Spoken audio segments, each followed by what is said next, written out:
Baik, di sini saya akan menjelaskan tentang alamat soket. Sebuah alamat soket terdiri atas kombinasi sebuah alamat IP dan sebuah port.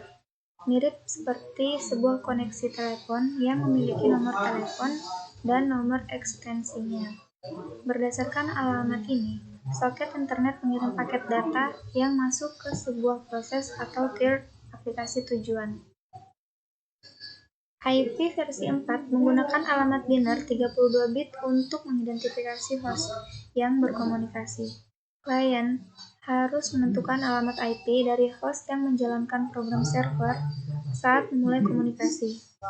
Infrastruktur jaringan menggunakan 32 bit alamat tujuan untuk merutekan informasi klien ke mesin yang tepat. Alamat dapat ditentukan dengan nilai integer panjang 32 bit atau bisa menggunakan misalnya seperti 198.8.3.1. Di sini saya akan menjelaskan tentang codingannya. Pertama-tama kita run terlebih dahulu.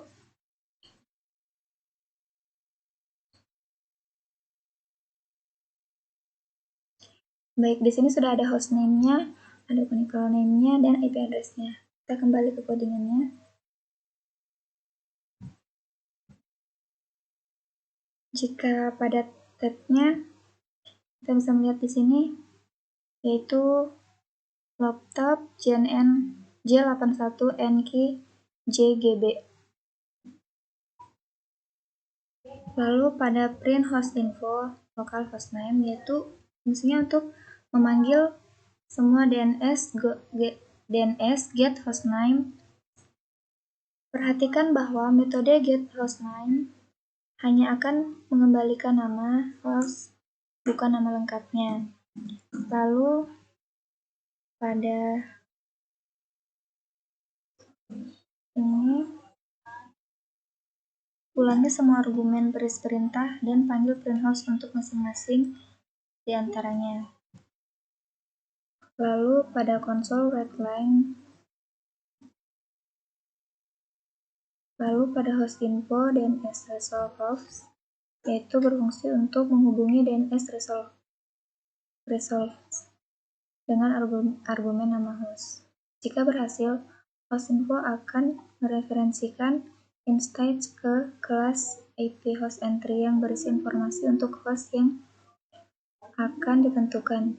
Jika pencarian gagal, eksekusi kode akan jatuh ke blok cache.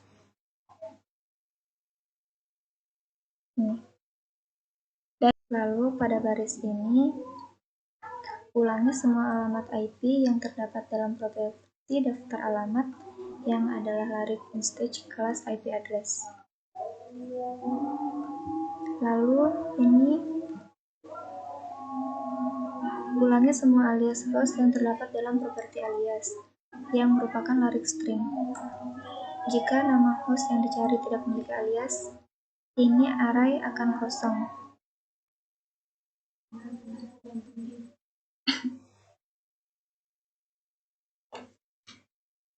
Baik, di sini pada fungsi utamanya ada console word line localhost, string localnet DNS get hostname, berarti mengambil get hostname-nya, berarti mengambil localhost yang ada di laptop pengguna. Selanjutnya saya akan menjelaskan tentang implementasi soket di net. Sebelum kita memulai menjelaskan detail kelas soket, net berguna untuk memberikan gambaran umum singkat dan riwayat soket di Microsoft Windows.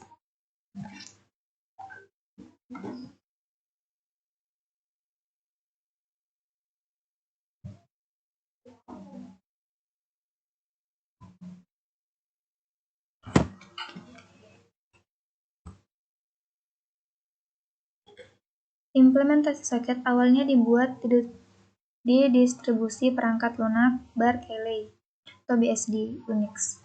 Versi soket untuk Microsoft Windows disebut WinStock 1.1. Awalnya dirilis pada tahun 1992 dan saat ini berada di versi 2.0. Dengan beberapa perbedaan kecil, WinShock menyediakan fungsi soket standar yang tersedia antarmutasi soket Berkeley. Versi C dari buku ini menggambarkan bahwa antarmuka di detail 24 soket di net. Pada tahun 2002, Microsoft merilis kerangka kerja API standar yang dikenal sebagai NET, yang menyediakan pustaka kelas terpadu di semua bahasa pemrograman yang ditawarkan Microsoft. Di antara fitur perpustakaan adalah kelas tingkat yang lebih tinggi yang menyembunyikan banyak detail implementasi dan menyederhanakan banyak tugas pemrograman.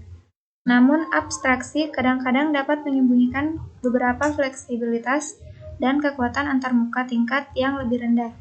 Untuk mengizinkan akses ke antarmuka soket yang mendasarinya, Microsoft menerapkan kelas NetShock yang membungkus di sekitar fungsi soket WinShock dan memiliki sebagian besar fleksibilitas dan kompleksitas antarmuka soket yang terekspos. Kemudian 3 kelas soket tingkat lebih tinggi atau TCP Client, TCP Listener, dan UDP Client diimplementasikan dengan menggunakan kelas pembungkus soket NET. Bahkan kelas-kelas ini memiliki properti terlindung yang merupakan contoh kelas soket mereka menggunakan. Assalamualaikum warahmatullahi wabarakatuh. Perkenalkan, nama saya Audrey Natasha Alamsyah, stambuk F5511954. Di sini saya akan menjelaskan TCP, Transport Control Protocol. Pengertian TCP atau IP adalah suatu standar komunikasi yang dapat digunakan untuk bertukar data antar komputer oleh suatu komunitas yang tergabung melalui jaringan internet.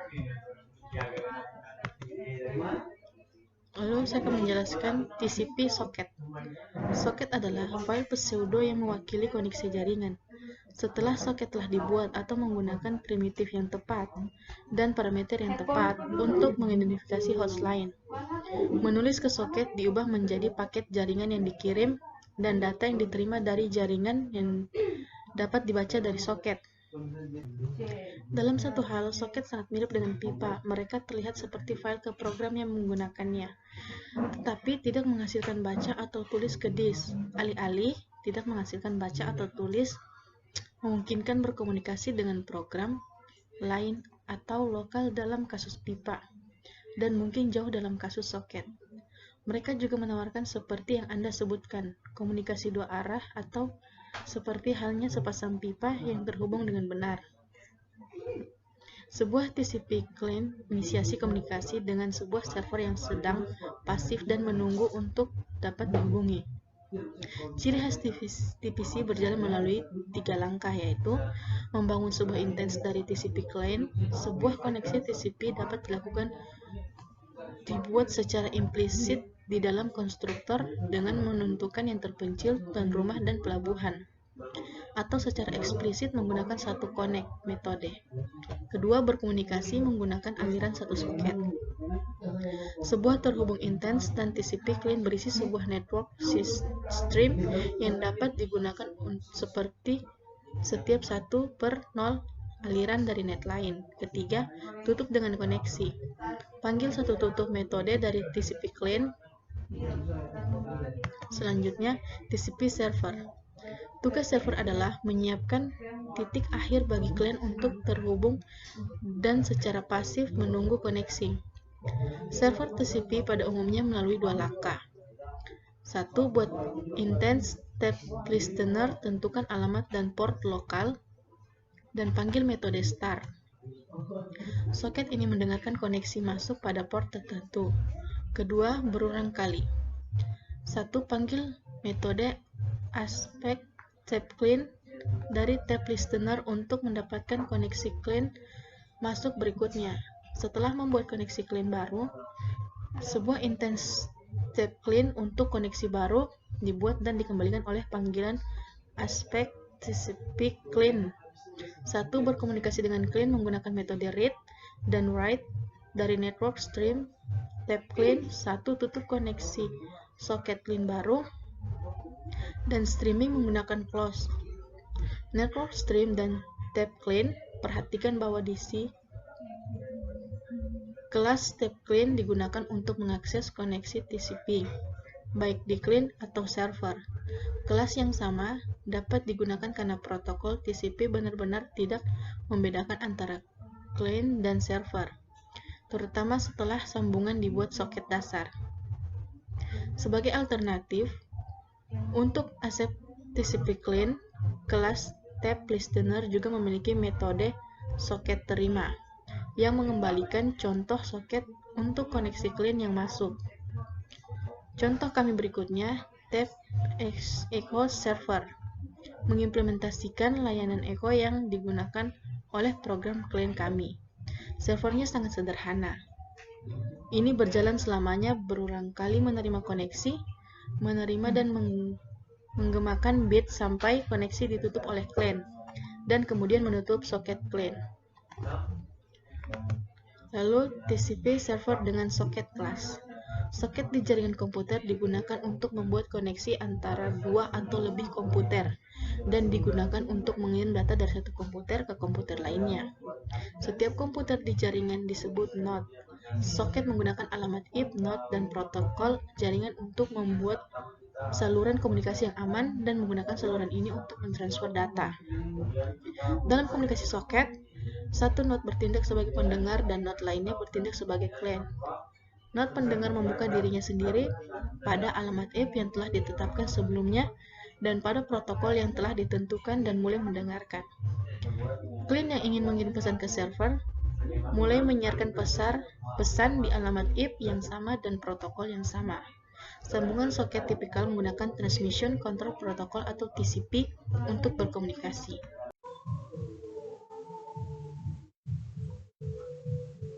UDP adalah bagian dari Internet Protocol.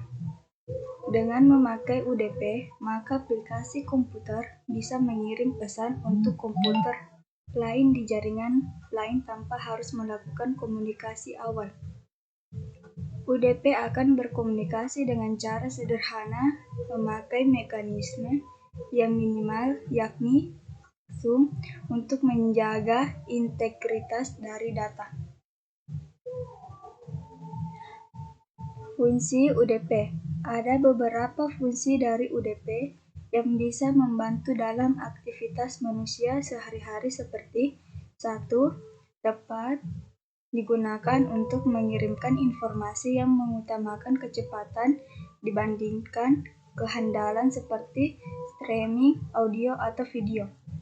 Yang kedua, jenis protokol yang ringan sehingga efektif memakai prosesor serta sumber daya memori dan bahkan untuk menyimpan apabila protokolnya ringan, maka bisa menjalankan fungsi tertentu dengan cara bertukar pesan seperti bertanya nama dan DNS. Yang ketiga, bisa mengimplementasikan layanan reliabilitas sehingga protokol ini bisa memberikan fasilitas layanan pertukaran data dengan handal.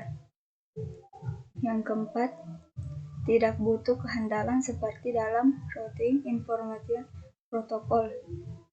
Yang kelima, bisa memberikan siaran sebab tidak dibutuhkan koneksi lebih dulu dengan host yang lebih spesifik.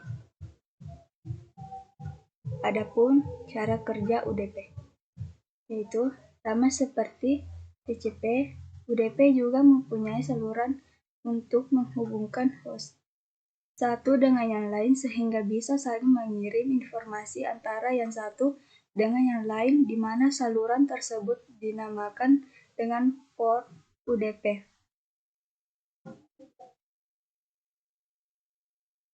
Adapun kelebihan UDP yaitu hanya membutuhkan resolusi kecil, bisa digunakan untuk mengirim pesan secara broadcast, tidak membutuhkan negosiasi di awal sehingga membuat koneksi lebih cepat. Dan kelemahan UDP adalah meskipun cukup berguna, UDP memiliki beberapa kelemahan dalam cara kerjanya. Misalnya, UDP tidak memberikan fasilitas mekanisme dan buffering data yang keluar dan masuk.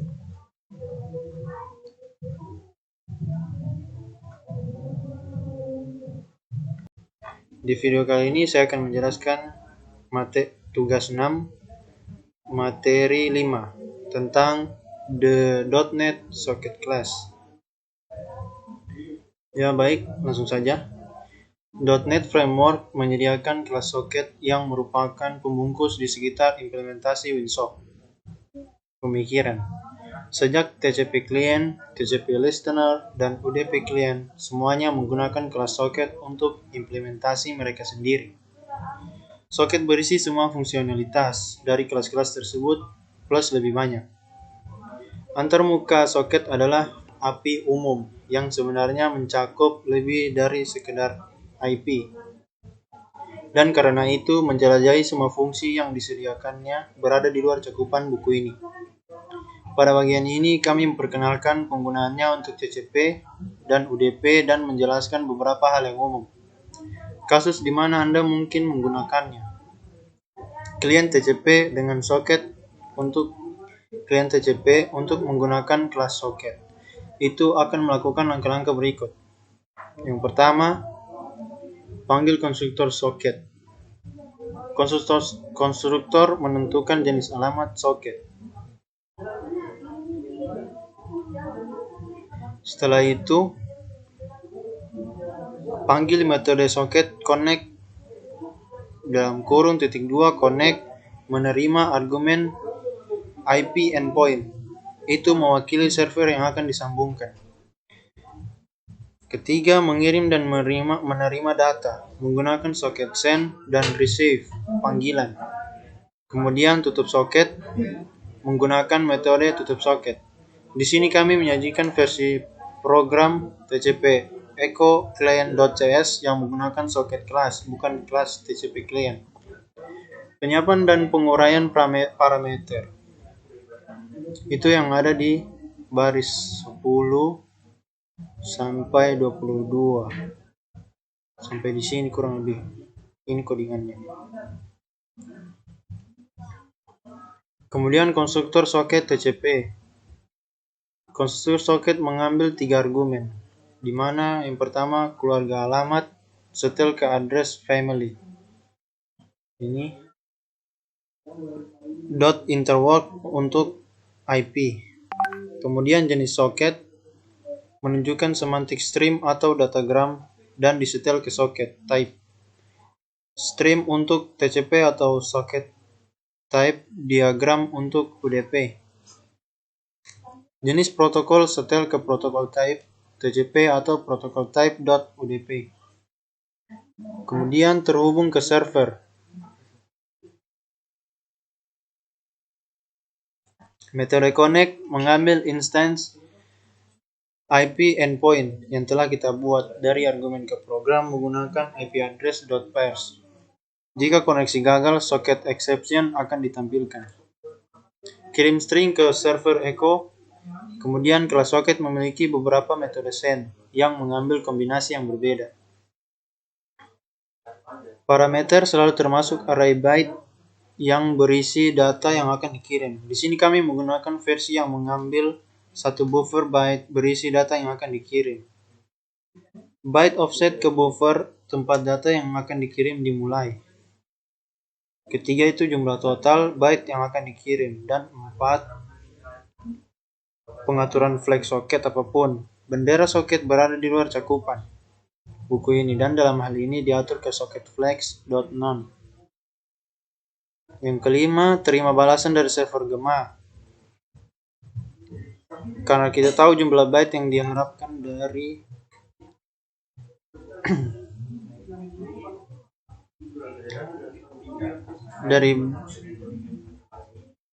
dari byte hingga kami menerima jumlah byte yang sama dengan yang kami kirim. Metode receive dapat dipanggil dalam beberapa bentuk. Di sini kami menggunakan yang mengambil 4 parameter. Yang pertama buffer untuk menerima, kemudian byte offset ke buffer tempat. Byte pertama yang diterima harus ditempatkan.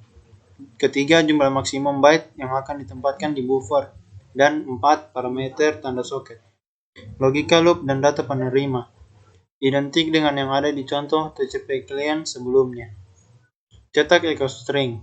Setelah itu penanganan kesalahan dan penutupan socket. yang ada pada baris 5, 58 sampai 62.